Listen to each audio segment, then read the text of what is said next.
சொல்லுகின்றார்கள், மக்ஃபிரத் ரப்பி, அல்லாஹ் எனக்கு பாவத்தை மன்னித்து தந்துவிட்டான் என்கின்ற அந்த ஒரு வார்த்தை என் செவிப்பறைகளுக்கு கேட்கிறது.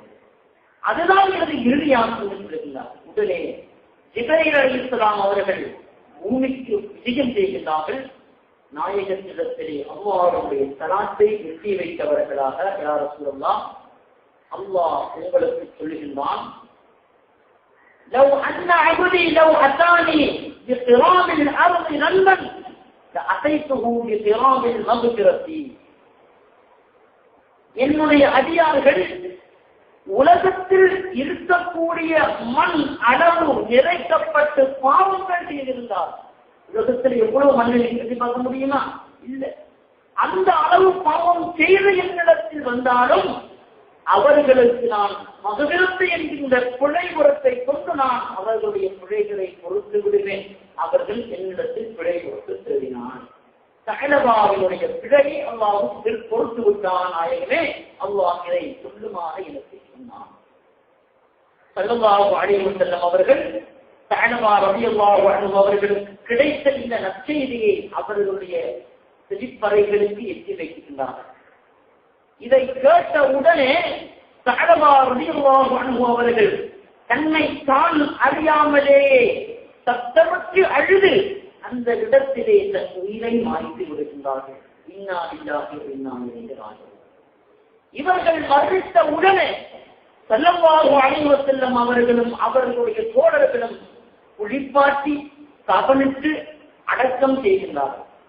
குளிப்பாட்டி கபனிட்டு தொழுகை நடத்தி முடிந்தவுடன் ஸல்லல்லாஹு அலைஹி வஸல்லம் அவர்கள் தன் விரல் நுனிகளினால் நடந்து வருகின்றார்கள். ஓரமாக நம்ம இப்ப நடக்கும் ஸல்லல்லாஹு அலைஹி வஸல்லம் வடமைக்கு மாற்றமாக விரல் நுனிகளினால் ஓரத்தில் நடந்து வருகின்றார்கள்.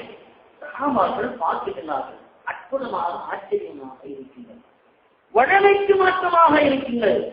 ஸல்லல்லாஹு அலைஹி வஸல்லம் வந்தவுடன் கேட்கின்றார்கள், யா ரசூலல்லாஹ், வடமைக்கு மாற்றமாக தாங்கள் விரல் நுனிகளில் நடந்து வந்தீர்களே, ஏன் காரணம் என்று கேட்கின்றார்கள். ஸல்லல்லாஹு அலைஹி வஸல்லம் சொல்லுகின்றார்கள், ஸஹலபாவுடைய ஜனாஸாவுக்கு சமூகம் கொடுத்த மலக்குமார்கள் அந்த அளவுக்கு பெருந்தொகையாக இருந்தார்கள். அவர்களுக்கு நெருக்கடியாக இருந்ததினால் எனது காலினுடைய விரல் நுனிகளினால் நான் நடந்து வந்தேன் என்று ஸஹலபா ரலியல்லாஹு அன்ஹு அவர்களுடைய ஜனாஸாவுக்கு கலந்து கொண்ட மலக்குமார்களுடைய எண்ணிக்கையை ஸல்லல்லாஹு அலைஹி வஸல்லம் சஹாபாக்களுக்கு சொல்லிக் கொடுத்திருந்தார். எவ்வளவு பெரிய பாக்கியம் கிடைத்திருக்கின்றது. இது எதனால்? அவர்கள் செய்த தௌபா அல்லாஹ்விடத்தில் ஏற்றுக்கொள்ளப்பட்டதினால்.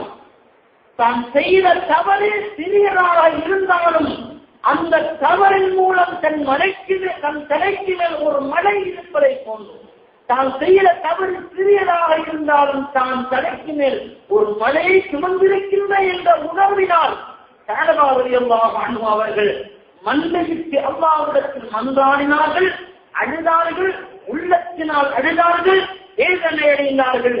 ஆனால் அல்லாஹ் தஆலா அவர்களுக்கு கொடுக்கக்கூடிய பாக்கியம் என்ன? எமது நிலைப்பாடு என்ன?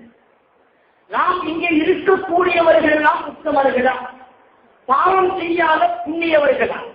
எல்லோரும் பாவம் செய்தவர்கள். எல்லோரும் பாவம் செய்தவர்கள். நான் செய்த பாவம் எத்தனை என்று எனக்கு தெரியுமா? தெரியாது. ஏன் தெரியாது தெரியுமா? எண்ணி கணக்கெடுக்க முடியாது என்பதனால் தெரியாது. பூமியில் இருக்கக்கூடிய மண்ணின் எண்ணிக்கை தெரியாது. நட்சத்திரத்தினுடைய எண்ணிக்கை தெரியாது. ஏன்? எண்ணி கணக்கெடுக்க முடியாது. நாம் செய்த பாவங்களும் எண்ணி கணக்கெடுக்க முடியாது என்பதனால் நாம் செய்த பாவம் எத்தனை என்பது எனக்கு தெரியாது. அங்கே ஹஸன் அல்-பஸ்ரி ரலியல்லாஹு அன்ஹு அவர்கள் மிக பெருமானான தெரியுமா இல்லையா? சூஃபியாக்களில் அவர்கள் மிக உன்னதமானவர்கள். இவர்களுடைய வாலிப வயதில் நடந்த ஒரு சம்பவத்தை சொல்லுகிறார்கள். அழகான தோற்றமுடைய அழகான ஆடை அணிந்து பகல் காலங்களில் பஸ்ரா நாட்டில் உள்ள எல்லா இடங்களுக்கும் சுற்றி வருவார்கள். இதான் இவங்களுடைய வேலை. ஆரம்ப காலம் நம்முடைய மக்கள் நம்ம பிள்ளைகளை செய்யற பின்னரமான அந்த பல்சரு அல்லது அந்த டிஸ்கவரியை எடுத்துக்கிட்டு குளோனை அடிச்சுக்கிட்டு ஒரு ரவுண்டு வராட்டி அந்த இரவைக்கு தோட மாட்டாங்க இல்லையா? இதை போலதான் அசுல் பத்திரம் வாலிப பருவத்தின் ஆரம்ப கட்டம். இந்த நேரத்தில் அப்படி இருந்தாங்க. என்னத்துக்கு போற வரைக்குள்ள ஏதாவது சிக்குதான்னு பார்த்து போற. இப்படி ஒரு நாள் அசுல் பத்திரவாழ்வார்கள் சென்ற போது இவர்களுடைய கண்களுக்குள் ஒன்று சிக்கிவிட்டது. அழகான ஒரு பெண், அழகான கண் இலைகளை கொண்ட கண் வெளிகளை கொண்ட ஒரு பெண்ணை பார்க்கின்றார். இவர்களுடைய உள்ளத்தை பறிகொடுக்கின்றார்கள். இவர்களே பின்தொடர்ந்து செல்லுகின்றார்கள். இந்த சம்பவம் ஆரம்பத்தில் இனிப்பாக இருக்கும், இறுதியில் கசப்பாக இருக்கும். கேட்டுக்கிட்டா உடம்பு ஹசல் பசீரே வரும். திரும்பி பார்த்து அந்த பெண்மனை கேட்டுக்கின்றார், வெக்கமில்லையா உங்களுக்கு? இவ்வளவா வெக்கமில்லையா உங்களுக்கு? என்னது நான் ஒன்று பண்ணோம்?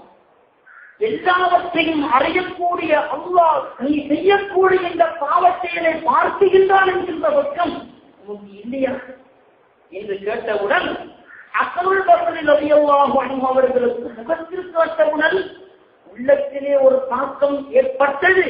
இருந்தாலும் வாலிப வயது, இரத்தத்தினுடைய ஓட்டத்தின் வேகம் அதை மறைத்து விட்டதை பொருட்படுத்தவில்லை. பின்னால் செல்லுகின்றார். இந்த பெண்ணும் இவர்கள் வருகின்றார்கள் என்பதை உணர்ந்து செல்லுகின்றார்கள். வீட்டுக்குள் சென்று விட்டார்கள்.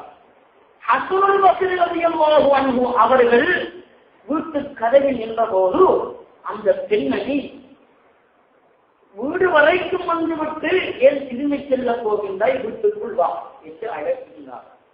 அழைத்து வீட்டின் முன் அறையில் அவர் கதிரையிலே உட்கார வைத்தார். இவர்களுக்கு சந்தோஷம். ஏன் தான் நினைத்த காரியம் கைகூட போவது சந்தோஷம். சந்தோஷமா இருக்கமா இல்லையா? அனுபவப்பட்டவர்களுக்கு தெரியும் இல்லையா? அப்போ பெரும் சந்தோஷத்தில் இருக்காங்க. பெருமை வீட்டுக்குள்ள இருக்குன்னா ஏதாவது வந்த மனுஷன விருந்தவை அனுப்புவோம். நாம குறைஞ்சபட்சம் இஞ்சி இல்லாத தாயம் போட்டு பிரிஞ்சாலும் போட்டு கொடுப்போம். இஞ்சி இல்லாட்டி இன்றைக்கு விட முடியும். இஞ்சி இல்லாட்டி தாயம் போட்டு ஒரு பிரிஞ்சாலும் போட்டு கொடுக்கலாம். சந்தோஷத்தில் இருக்கின்றார்கள். ஒரு பெண், அவர்களுடைய வீட்டில் வேலை செய்யக்கூடிய ஒரு பெண் ஒரு தட்டையில் வெள்ளை குடவையினால் உண்மை மறைத்து கொண்டு வருகின்றார்கள். பார்க்கின்றார்கள். என்ன ஃப்ரூட் ஐட்டம் வரும், பழ வகைகள் நமக்கு சாப்பிடுவதற்காக வருகின்றதோ இந்த சிந்தனையிலே சந்தோஷமாயிருக்கு. அங்கே அந்த குடவையை துறந்து பார்க்கின்றார்கள். அந்த பெண்மணியினுடைய 2 கண்களையும் தோன்றி அந்த பட்டிலே வைத்திருந்தார்கள். சொன்னார்கள், அந்த பெண்மணி திரைக்கு அப்பால் இருந்து பேசினார்கள்.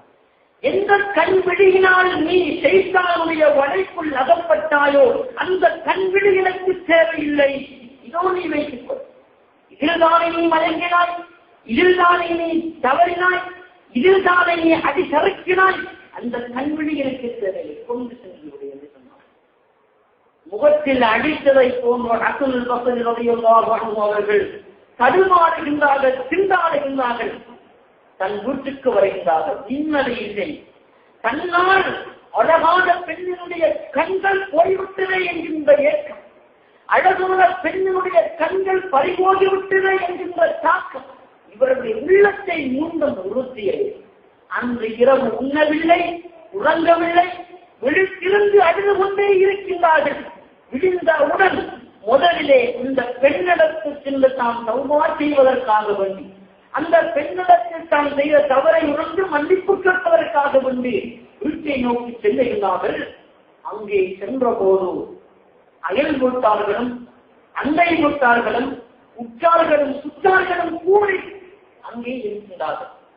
ஒப்பாடு வைக்கின்ற சத்தம் கேட்கின்றது. அங்கே பார்த்தபோது செய்து கிடைக்கின்றதை அந்த பெண்மணி மறந்து விட்டார்கள். இன்னாரில்லாத கண் சென்றது அவர்களுக்கு ஒரு மனவேதனை. 2வது மலைக்கு மேல் மலையாக மன்னித்து விட்டார்கள் என்கின்ற ஒரு சுமையும் இவர்களுடைய உள்ளத்தை பாதித்ததினால் இவர்கள் கூத்தை குற்றும் மனாந்தரத்தை நாடி செல்லுகின்றார்கள். அவர்களின் அசலுல் பசர் என்ற பெயர் நாமத்துக்கு